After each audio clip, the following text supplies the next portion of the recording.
Hello friends, welcome to our channel discover classes.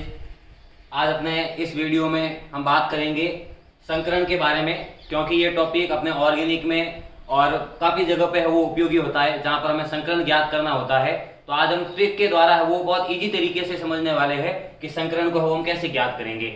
अलग अलग फॉर्मूले इसके लिए आपको ज्ञात करने के लिए मिल जाएंगे किताबों में, लेकिन जो सबसे आसान तरीका जो है वो हम अपने यहाँ पर पढ़ेंगे। बिल्कुल ये छोटा सा वीडियो बनेगा, लेकिन आप सभी के लिए उपयोगी रहेगा।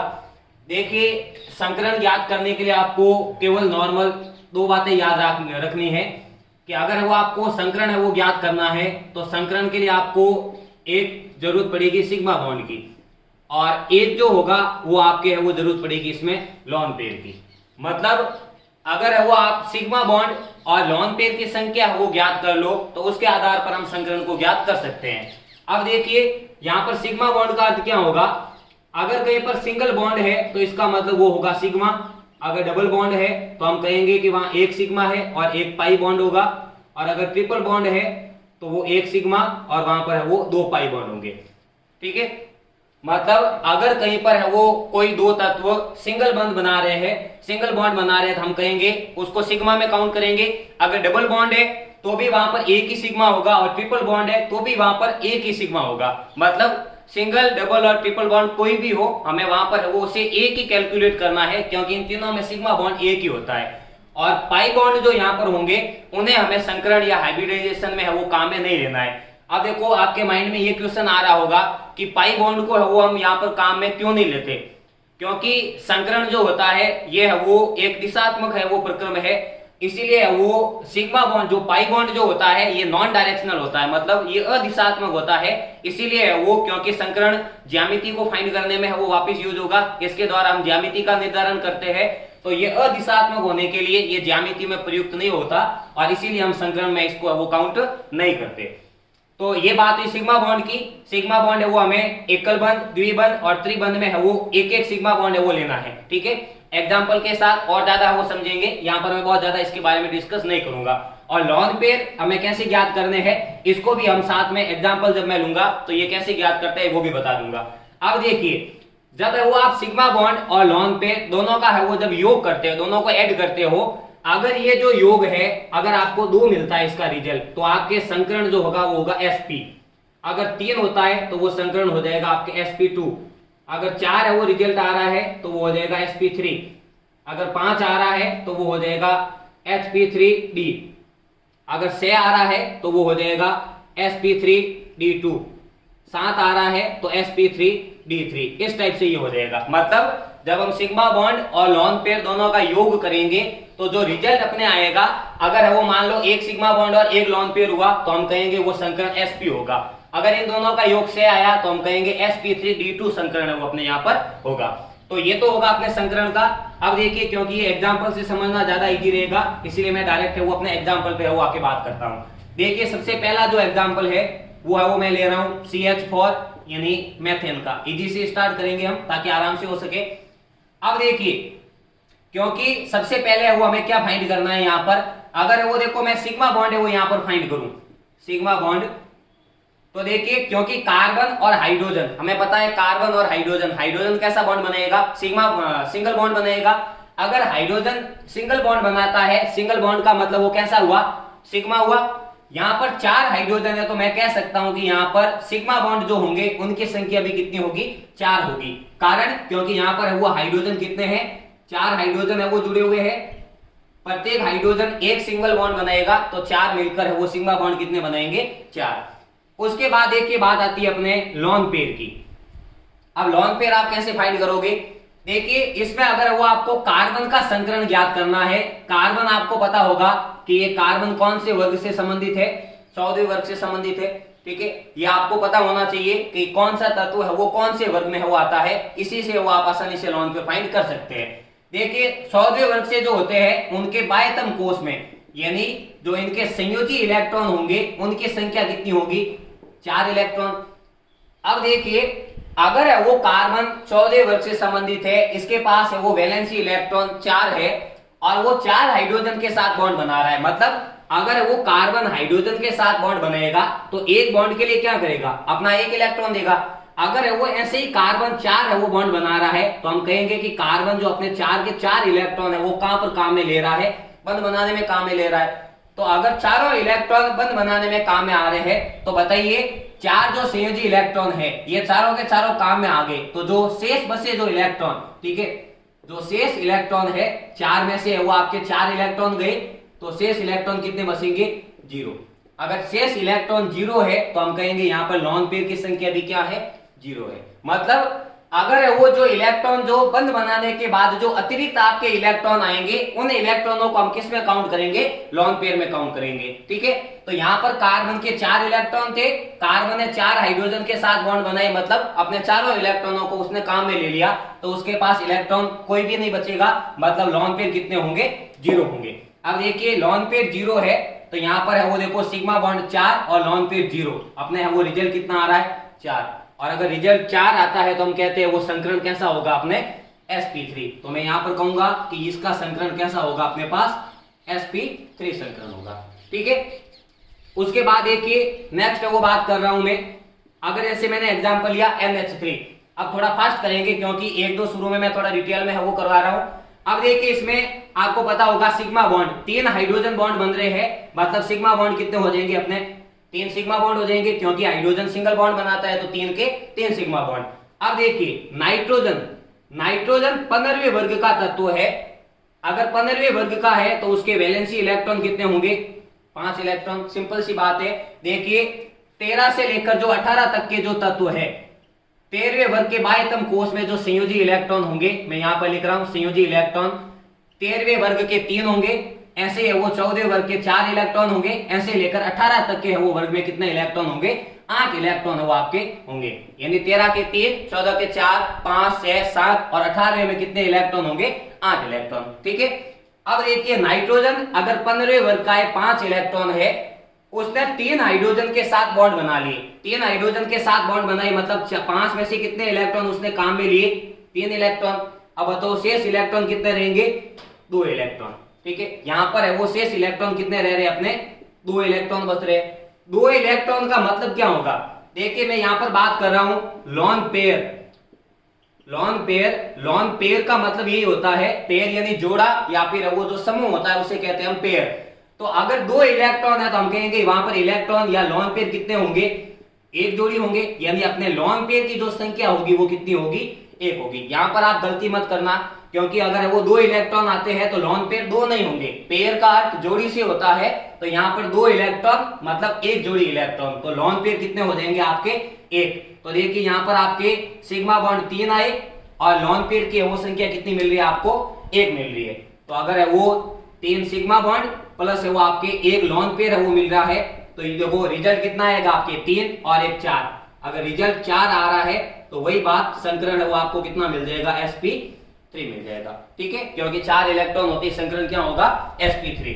अब देखिए उसके बाद है वो नेक्स्ट में बात कर रहा हूं और है वो एग्जांपल ले रहा हूं आपके। अब देखिए जैसे वो आपने एग्जांपल ले लिया H2O यानी जल का, इसमें आपको ऑक्सीजन का निकालना है। देखिए ऑक्सीजन 16वें वर्ग का तत्व है, मतलब बाह्यतम कोष में कितने इलेक्ट्रॉन हुए, 6 इलेक्ट्रॉन, 2 हाइड्रोजन के साथ बॉन्ड बना रहा है, मतलब 2 इलेक्ट्रॉन गए, पीछे कितने बचेंगे, 4 इलेक्ट्रॉन। 4 इलेक्ट्रॉन का सीधा सा मतलब हुआ यहाँ पर लॉन पेयर कितने हो रहे हैं आपके, 2 लॉन पेयर, ठीक है। अब देखिए सिग्मा बॉन्ड कितने, 2 हाइड्रोजन है तो 2 हो जाएंगे सिग्मा बॉन्ड, और लॉन पेयर कितने मिले आपको, 2 लॉन पेयर। तो रिजल्ट कितना आ जाएगा, 2 और 2 4 और 4 आएगा, तो इसका मतलब संकरण क्या हो गया आपके, इसमें भी sp3। तो उम्मीद है अब आप वो फटाफट है वो कर पाएंगे। मैं और है वो एग्जांपल लेने जा रहा हूं ताकि आपके और पूरा वो क्लियर हो जाए। अब देखिए उसके बाद है वो नेक्स्ट मैं बात कर रहा हूं, जैसे अगर है वो आपको एग्जांपल मिला IF7 इस टाइप का। अब देखिए पहले आप कोशिश करना लॉन पेयर ही निकाल दो ताकि आपके वो लफड़ा न रहे लॉन पेयर का। अब देखिए आयोडीन 17वें वर्ग का तत्व है, यानी बाह्यतम कोष में 7 इलेक्ट्रॉन, 7 फ्लोरीन के साथ बॉन्ड बन रहे हैं। फ्लोरीन कैसा बंध बनाता है, एकल बंध। तो अगर 7 के साथ इलेक्ट्रॉन बंध बना रहे हैं तो जो शेष इलेक्ट्रॉन होंगे वो कितने होंगे, 0। मतलब इसमें लॉन पेयर है वो आपके कोई नहीं होगा, क्योंकि 7 इलेक्ट्रॉन थे आयोडीन के, उसने 7 के साथ इलेक्ट्रॉन फ्लोरीन के साथ बॉन्ड बनाने में काम में ले लिए। अब देखिए सिग्मा बॉन्ड कितने हो जाएंगे, क्योंकि 7 फ्लोरीन है तो सिग्मा बॉन्ड कितने हो जाएंगे, 7। तो 7 और 0 आपके रिजल्ट आएगा 7, और 7 का मतलब संकरण हो जाएगा sp3d3। ठीक है, क्योंकि 7 अगर रिजल्ट आता है तो संकरण क्या होता है, sp3d3। अब देखिए और वो एग्जांपल ले रहा हूं मैं इसमें, फटाफट आप एग्जांपल को है वो देखते जाइएगा, और बाद में वो वापस अगर आप इन्हें नोट करना चाहे तो वो आप नोट बनाएंगे तो इसे और ज्यादा वो आसानी से समझ पाएंगे। अब देखिए जैसे मैंने एग्जांपल लिया XeO3, ठीक है। अब देखिए यहां पर जीनोन आपको पता होगा अक्रिय गैस है, मतलब 18वें वर्ग में तो 8 इलेक्ट्रॉन हो जाएंगे 18वें वर्ग के बाह्यतम कोश में, यानी संयोजी इलेक्ट्रॉन 8। अब देखिए यहां पर है वो क्या है, आपके ऑक्सीजन जुड़ा हुआ है। ऑक्सीजन का मतलब क्या हुआ कि जीनोन और ऑक्सीजन आपस में जुड़े हुए हैं। अब ये आपको यहां पर ध्यान रखना है, क्योंकि ऑक्सीजन कैसा बॉन्ड बनाता है, डबल बॉन्ड। मतलब एक ऑक्सीजन के साथ जब जीनोन बॉन्ड बनाएगा तो वो अपने कितने इलेक्ट्रॉन काम में लेगा, 2 इलेक्ट्रॉन। 2 इलेक्ट्रॉन काम में लेगा। तो अगर 3 ऑक्सीजन है तो यहां पर 8 में से कितने इलेक्ट्रॉन काम में ले लिए इसने, 6 इलेक्ट्रॉन। ध्यान देना, यहां पर ऑक्सीजन 3 है लेकिन एक ऑक्सीजन के साथ डबल बॉन्ड बन रहा है, मतलब 2 इलेक्ट्रॉन यूज हो रहे हैं, तो 3 ऑक्सीजन के साथ कितने होंगे, 6। तो 6 से वो इलेक्ट्रॉन कितने रहेंगे, 2 इलेक्ट्रॉन। और 2 इलेक्ट्रॉन का मतलब आपके पास लॉन पेयर कितना रह जाएगा, 1 लॉन पेयर बच जाएगा। ठीक है, अब आपको देखना है सिग्मा बॉन्ड, क्योंकि 3 ऑक्सीजन जुड़े हुए हैं तो यहां पर सिग्मा बॉन्ड भी कितने हो जाएंगे, 3। अभी मैंने बताया था आपको अगर डबल बॉन्ड है तो इसका मतलब ये है कि यहां पर एक आपके सिग्मा है और एक कैसा है, पाई। आपको केवल सिग्मा काउंट करना है, तो 3 ऑक्सीजन के साथ सिग्मा बॉन्ड भी कितने होंगे, 3 होंगे। तो अगर सिग्मा बॉन्ड 3 है प्लस में लॉन पेयर आपके आ गया 1, तो टोटल हो जाएंगे 4, और 4 का मतलब संकरण कैसा हो गया आपके sp3 संकरण।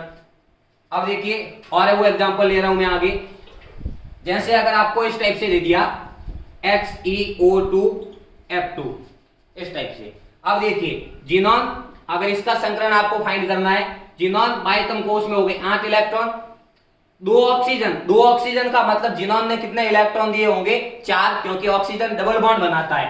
तो देखो 4 इलेक्ट्रॉन ये गए, और 2 फ्लोरीन जुड़े हुए हैं। 2 फ्लोरीन का मतलब एक एक वो इलेक्ट्रॉन यहां पर देखा तो 2 फ्लोरीन में इलेक्ट्रॉन कितने गए, 2। अब देखो 4 और 2 फ्लोरीन के टोटल 6 इलेक्ट्रॉन गए, तो पीछे रहेंगे 2 इलेक्ट्रॉन। 2 इलेक्ट्रॉन का मतलब लॉन पेयर कितना रह जाएगा आपके, 1। अब सिग्मा बॉन्ड देखिए, सिग्मा बॉन्ड अगर आपको फाइंड करना है तो सिंपल सा तरीका है, जितने भी एटम जुड़े हुए हैं उनकी संख्या को आप कैलकुलेट कर दो, वही आपके सिग्मा बॉन्ड होंगे। देखिए यहाँ पर 2 ऑक्सीजन और 2 फ्लोरीन है, मतलब सिग्मा बॉन्ड कितने होंगे, 4 सिग्मा बॉन्ड, और एक ये हो जाएगा आपके है वो लॉन पेयर। 4 और 1 हो जाएगा 5, और 5 होते आपके संकरण हो जाएगा sp3d संकरण, यानी इसका संकरण कैसा होगा, sp3d संकरण होगा। ठीक है, अब ये तो एग्जांपल हो गया आपके इस टाइप से। आपको ध्यान कब रखना है, जब है वो कोई डबल बॉन्ड या ट्रिपल बॉन्ड का कोई एटम हो, तब आपको ध्यान रखना है कि उसमें इलेक्ट्रॉन जो आप लेस कर रहे हो संयोजी इलेक्ट्रॉन में से, उसकी संख्या का ध्यान रखना है। ऐसा नहीं कि 2 ऑक्सीजन है और आपने 2 इलेक्ट्रॉन लेस कर दिए तो यहां से आपकी कैलकुलेशन खराब हो जाएगी। अब देखिए 1-2 एग्जांपल मैं और ले रहा हूं, जहां पर वो आपको पॉजिटिव और नेगेटिव चार्ज देखने को मिलेगा। जैसे अगर वो देखो मैं बात करूं कि अगर आपको एग्जांपल इस टाइप का दे दिया NH4+, अब यहां पर वो धनावेश और ऋणावेश है वो आगे, तब आप कैसे करोगे। देखिए अगर इस टाइप का एग्जांपल हो तो वही सिंपल सी बात, नाइट्रोजन बाह्यतम कोश में 5 इलेक्ट्रॉन, क्योंकि ये 15वें वर्ग का है, उसमें है वो देखिए 5 इलेक्ट्रॉन में से है वो नाइट्रोजन पे है वो प्लस का 1 चार्ज आ रहा है। प्लस का 1 का मतलब इस नाइट्रोजन पर धनावेश कब आएगा, जब ये इलेक्ट्रॉन का है वो क्या करेगा, त्याग करेगा। इसका मतलब ये है कि नाइट्रोजन के जो 5 इलेक्ट्रॉन थे उसमें से आपको 1 क्या करना है, माइनस करना है। 1 माइनस क्यों करेंगे, क्योंकि इस पे पॉजिटिव प्लस का 1 है, और प्लस का 1 तभी आता है जब ये 1 इलेक्ट्रॉन का क्या करेगा, त्याग करेगा। 1 इलेक्ट्रॉन अगर रिलीज करेगा तो हम कहेंगे कि उस पे पॉजिटिव का 1 चार्ज आ रहा है। तो यहाँ पे पॉजिटिव जितने होंगे वो आपको नेगेटिव करने हैं, मतलब अब इलेक्ट्रॉन कितने रह गए, 4 इलेक्ट्रॉन। तो अब आपको 5 की जगह पे कितने इलेक्ट्रॉन लेके चलना है, 4 इलेक्ट्रॉन। अब देखिए 4 हाइड्रोजन परमाणु है और 4 इलेक्ट्रॉन है, तो 4 में से 4 गए, कितने रहे, 0, मतलब यहां पर कोई भी लॉन पेयर नहीं होगा। अब देखिए सिग्मा बॉन्ड कितने हो गए, 4 हाइड्रोजन है, तो हम कहेंगे सिग्मा बॉन्ड कितने हो जाएंगे, 4, और लॉन पेयर 0, रिजल्ट आएगा 4 ही आपके, 4 और 0, तो संकरण कैसा हो जाएगा, sp3 संकरण। सिंपल। जैसे देखिए अगर आपको दे दिया SO4-2, मैं एक है वो नेगेटिव चार्ज का भी एग्जांपल ले रहा हूं। अगर जैसे इस टाइप से वो आ गया आपको सल्फर, सल्फर है वो आपके कौन से वर्ग में है? 16वें वर्ग में। 16वें वर्ग में मतलब इलेक्ट्रॉन कितने होंगे? 6 इलेक्ट्रॉन। लेकिन आपको 6 काउंट नहीं करना है क्योंकि इस पे नेगेटिव का माइनस का 2 है। -2 का मतलब ये होगा कि सल्फर ने 2 इलेक्ट्रॉन क्या किया है, किसी से 2 इलेक्ट्रॉन लिए हैं, तभी इस पे क्या आ रहा है? माइनस का 2 आ रहा है। तो देखिए -2 का अर्थ ये हो गया कि अब सल्फर के पास आपको कितने इलेक्ट्रॉन काउंट करने हैं? 8 इलेक्ट्रॉन। अब उसके बाद 4 ऑक्सीजन है, 4 ऑक्सीजन का मतलब सल्फर ने कितने इलेक्ट्रॉन काम में लिए? 4 × 2 8 इलेक्ट्रॉन। तो 8 में से 8 इलेक्ट्रॉन इसने काम में ले लिए, लोन पेयर 0। और उसके बाद एक सिग्मा बॉन्ड, क्योंकि यहाँ पर कितने एटम है ऑक्सीजन के? 4, तो सिग्मा बॉन्ड हो जाएंगे आपके 4 और लोन पेयर हो गए 0। और 4 का मतलब इसका भी संकरण क्या हो जाएगा? आपके sp3 संकरण। तो उम्मीद करता हूं, क्योंकि मैंने इस वीडियो को बहुत ज्यादा है वो फास्टली लेके किया है, इजी टॉपिक है नॉर्मल हाइब्रिडाइजेशन का, केवल आपको सिग्मा बॉन्ड और लोन पेयर फाइंड करना है। इस वीडियो को अगर आप एक बार में न समझ पाओ तो एक से ज्यादा बार है वो अगर आप रिपीट करोगे तो उम्मीद है आप आसानी से हाइब्रिडाइजेशन किसी भी है वो यौगिक का आराम से निकाल सकते हो। इसके लिए आपको किताबों में अलग अलग फॉर्मूले भी मिल जाएंगे कि वैलेंसी इलेक्ट्रॉन निकालो, उसके बाद अलग अलग टाइप से, लेकिन सबसे इजी मेथड यही रहेगा आपके लिए मेरे हिसाब से फाइंड करना। तो उम्मीद है ये आपका जो संकरण का जो है वो इश्यू है वो सॉल्व हुआ होगा। इसके अलावा अगर आपको इस टॉपिक से रिलेटेड और भी कोई प्रॉब्लम है तो आप कमेंट बॉक्स में हमें बता सकते हैं, उचित प्रत्युत्तर आपको वो समय के साथ मिल जाएगा। हमारे साथ बने रहने के लिए धन्यवाद। इस वीडियो को अगर है वो आपको ये वीडियो अच्छा और जानकारीप्रद लगता है तो अपने दोस्तों के साथ शेयर कीजिएगा ताकि हम और अधिक है वो बेहतर प्रयास कर सके। धन्यवाद।